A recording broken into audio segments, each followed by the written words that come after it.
Lots of comedies get released each year, and truth be told, the vast majority of them aren't particularly funny. Sure, they have one or two scenes that crack you up, but over a 2-hour runtime, they often leave audiences unsatisfied. Fortunately, there are those rare gems that remain fun for the entire ride. So let's take a closer look at why some comedies succeed where others fail to impress. To be clear, this is only going to be about pure comedies, not action comedies or rom-coms and so on. So, first of all, this genre is highly subjective. Some people don't like The Big Lebowski, and then there are those who actually think Adam Sandler is funny. Also, humor differs by country. Obviously, they don't like Borat in Kazakhstan, but it goes deeper than that.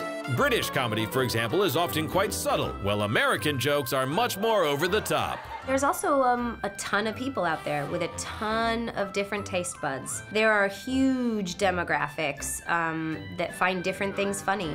Some people love pratfalls, other people love like quiet, subtle mumblecore comedy. You can be someone who's totally into slapstick and that's like your jam, you know, I'm not so much, you know, I like this kind of comedy. Like it's one of those things that people kind of have their niche, and it's not a through line. Still, if the topics are somewhat relatable despite being totally exaggerated, and the themes are universal, good films are liked globally. Next up are the characters. The most important thing is that there aren't just crazy ones. Take The Hangover, for instance. Zach Galifianakis' Alan and Ken Jeong's Mr. Chow are completely mental, but they're even funnier because Bradley Cooper's Phil and Ed Helms as Stu are also there to put things into perspective. Audiences need to be able to relate to at least one sane character to emphasize the absurdity of the situations. This formula works for basically all comedies. You have to start from creating characters from a real place. You have to start from how you would do it for any other genre. And the hard part for a lot of people is finding the twinkling above the reality. That's where you let the audience in on the joke. But you can't, that's such a fine line, and if you push it too hard, it's offensive to me, like as a viewer, and if you don't give it enough breath, then it's not enough, and it's like you gotta find this pocket, and some people just can't find the pocket. When a good mix between wacky and relatable characters is created, it's important for the actors to make it look effortless. With bad comedies, you can often tell they're trying too hard. Take this scene from The House, for example, particularly the last line Will Ferrell yells. We're gonna bet on our friends fighting? We're a casino. Have you ever heard of Fight Night? Martha and Laura are pretty good in there.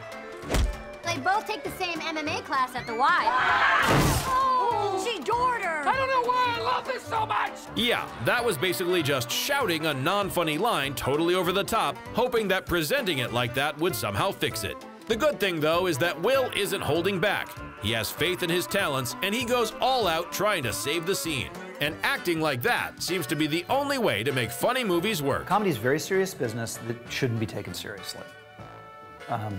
It has to be light on its feet, not overthought, full of confidence, full of audacity. All of those things, equally as hard as drama, but very, very, very different. You cannot worry about how you're being perceived, cannot worry about how you're coming across. That's the death of comedy. I don't need candy. I just like it. Please, please! Please!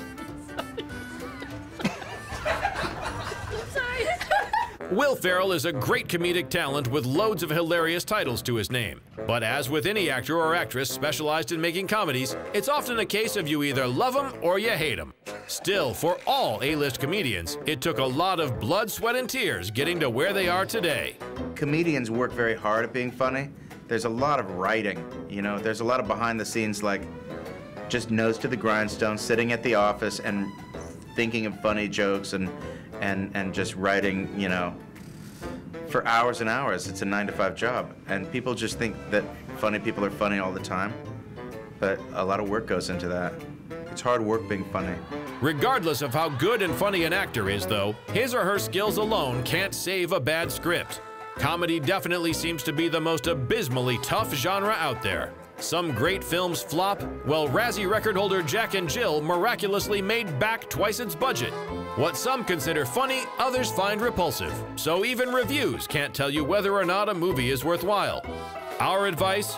Just watch the trailers, as they tend to put all the best jokes in there. If even those don't make you smile, it's a good idea to avoid that film. Cut! Like what you see? Subscribe to our channel for more exclusive clips.